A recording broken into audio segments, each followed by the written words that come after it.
O'zbekiston Respublikasi mudofaasiga ko'maklashuvchi vatanparvar tashkiloti Buxoro viloyati kengashi tomonidan yoshlar o'rtasida yozgi biatlon bo'yicha viloyat chempionati o'tkazildi. Ushbu musobaqa yangi nomlarni kashf qilib bergani bilan muhim ahamiyat kasb etdi.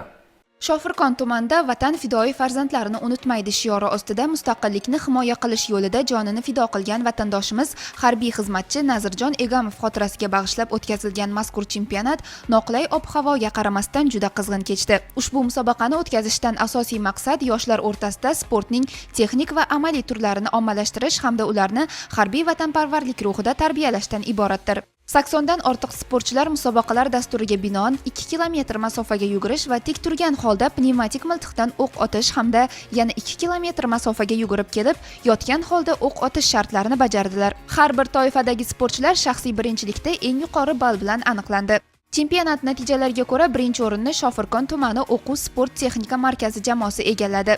Ikkinchi o'rin Romitan tumani o'quv sport texnika markazi sportchilariga va uchinchi o'rin Buxoro tumani o'quv sport texnika markazi jamoasiga nasib qildi. G'oliblar diplom va esdalik sovg'alar bilan taqdirlandilar.